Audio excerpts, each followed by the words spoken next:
How's this for numbers? 52 million Americans, 1/5 of the population, shop in a Walmart every week. $2 of every 10 spent on department store merchandise goes into a Walmart cash register. Walmart's goal is total saturation, to be within easy reach of every American. But a lot of Americans, especially those in small towns, are beginning to wonder what else this giant corporation is doing to their lives.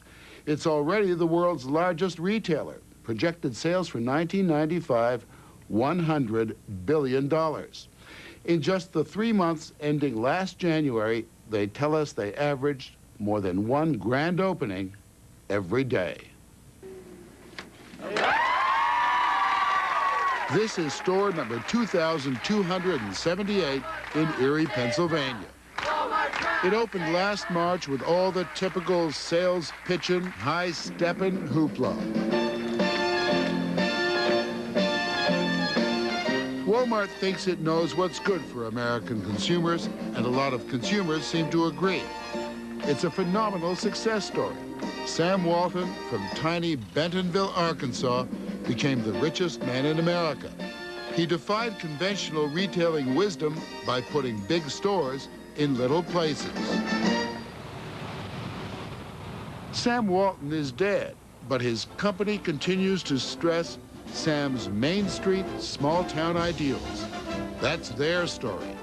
The fact is, Walmart's accused of purposely turning the downtown of small town after small town into ghost town after ghost town.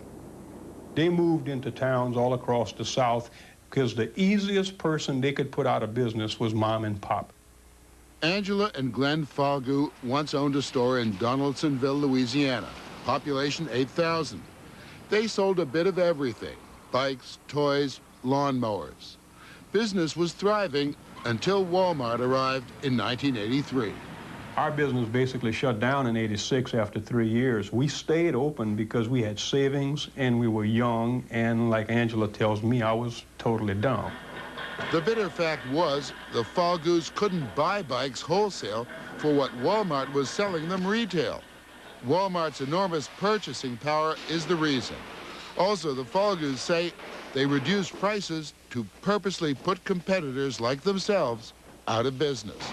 In the 10 years before Walmart opened, we had a total of 20 business failures. In the 10 years after Walmart was here, we had 185 business failures. You could buy a bicycle in 8 locations in this town. Today, if you want to buy a bicycle, you can only buy it at Walmart. A decade later, downtown Donaldsonville is mostly dead. The new jobs Walmart brought to town have been more than offset by jobs lost from business closings. And as the shops closed, the tax base eroded, services declined, and the middle class fled. That's what the Falgouts say. They point to Lemon's Department Store, a family business that opened its doors just after the Civil War. It struggled for 10 years after Walmart moved in. When you see our old general store that's been open for 170 years, that survived the Great Depression, and closes because of Walmart, I mean, where does fair begin here? When do mom and pop get rights? The lessons of places like Donaldsonville were not lost on Al Norman. We don't care if we save a few cents on underwear. We're looking at the real cost to our overall community. We don't want to see Main Street boarded up.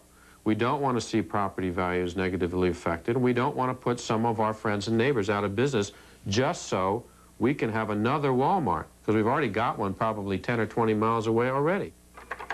Norman is a former journalist who's become the guru of the anti-Walmart movement. He founded a newsletter called Sprawl Busters Alert. He's been invited to preach the anti-Walmart gospel in dozens of towns ever since his campaign defeated the retailing giant in his hometown of Greenfield, Massachusetts, almost 2 years ago. He says when Walmart came a-calling, it was anything but friendly. All of a sudden, there was this huge 300-pound gorilla sitting on my sofa, you know, smoking a cigarette and kicking my cat and saying, we want to be in You're a community on our terms, so... It's also the land of free enterprise. And anybody can be as big as he wants as long as people make the cash registering enough times to make them. That's not true. There's a 6-letter word called zoning. And what it says is that, for example, you can't come into some communities and build a 50-story monument to yourself. So my attitude is, if many towns say you can't go up 50 stories, why do we allow them to go sideways 50 stories? And that's how Al Norman teaches groups to defeat Walmart on zoning issues. Not everyone buys his gospel. Many look forward to having a Walmart nearby. While this type of store may not meet the expectations of some, my hope is that this rezoning will spur more and better shopping opportunities. That's what Walmart says, that most communities benefit because its stores draw customers from a larger area, creating more business for everyone. That Walmart is small-town friendly.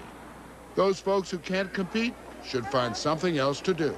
That's what Walmart's executive vice president, Tom C., believes. A community does have the right to say, no, we don't want you here. Sure they do. Correct? Sure. But you don't take it lying down. In Greenfield, Massachusetts, for example, where they literally voted you out, you financed a huge campaign.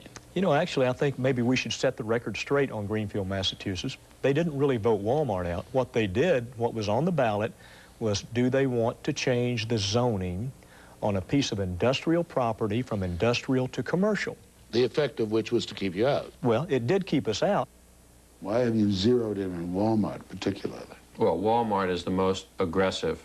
They metastasize faster than any other megastore. So they're the target because they're the ones who are going in and, like the big bully, pushing around the little towns and saying it's my way or the highway. And we don't care, frankly, whether you like it or not.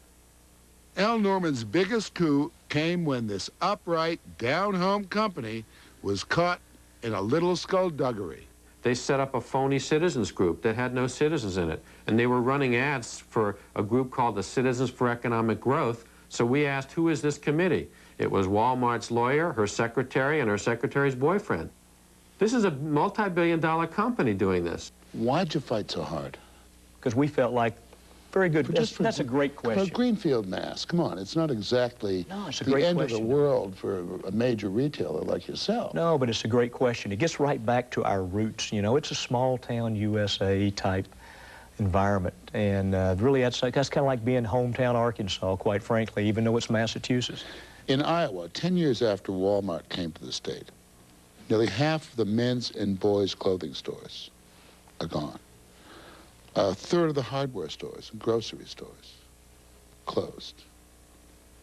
That's an enormous impact on the state in only 10 years. Are you trying to say that Walmart's responsible for this? You don't feel that Walmart has anything to do with it? I think we may have some. I would not want to acknowledge that we didn't have some impact on that because, you know, you have some business people that are really good business people and you have some that are not so good business people. And the ones that are not so good business people generally don't stay in business. The real truth of the fact is that you, in a small town, you cannot compete with Walmart. There's no competition that exists. Today, the whole downtown section of our town where people could actually walk to, the disadvantaged who didn't own cars, who could actually walk and buy groceries and clothing, that's all shut down. Now they have to walk 3 miles down the Bayou Road to get to the Walmart store. There's no sidewalks, there's no public transportation. You shop at Walmart? Yes, we have to. Not that we like to. There are now rumors that Walmart will close its Donaldsonville store because it's not profitable enough. They've done that in other places. Kinder, Louisiana, Nowata, Oklahoma, Hearn, Texas. Townspeople say that Walmart's killed twice. First by wiping out downtown, then finishing it off by leaving town. Leaving people only one place to shop, 20 to 30 miles away, at another Walmart. Aren't you, in effect, though, defending a dead duck? Isn't downtown Main Street USA as dead as a dodo? If Main Street USA is dead as a dodo, then we are too. If Main Street goes, we're losing something very valuable. The ability to walk downtown and be able to greet people by their first name and know the guy who owns the camera shop and know his wife and know that she's on the school committee. These webs and these interconnections, we can't just afford to lose them to these large windowless boxes. Just as Walmart is constantly on the prowl, looking for new pastures to concrete, so the anti-Walmart movement is forever a half step behind them. As for me, I would rather have the Supreme Court of Pennsylvania cram this down our throats than to give in to these people here. Thank you. Lancaster County, Pennsylvania, the current target for major Walmart expansion. To residents at this town meeting who already have access to Walmart's bargains in a neighboring county, this is one sprawl too many. What they're doing is, I think, morally reprehensible. Lancaster County's home to the oldest Amish community in the country, an historic pastoral slice of Americana. The Amish and their neighbors say they want to keep these last vestiges of a rural way of life. And it's here on the wheat fields and along the buggy paths that Walmart wants to build 4 of its new superstores, each roughly 10 miles apart, each drawing thousands of cars every day. Each like this one in Arkansas, the size of 3 football fields, each encompassing the equivalent of an entire downtown. A one-stop bargain basement to some, to others, like Don Repchinsky, a concrete abomination. This is greed gone berserk. They want to bulldoze Lancaster County small towns. They want to do it in Vermont. They want to do it in Massachusetts. Why in the world are there over 100 citizens groups fighting Walmart? 4 of them are in Lancaster County, and so far they've managed to defeat Walmart in 2 locations. But the battle is far from over.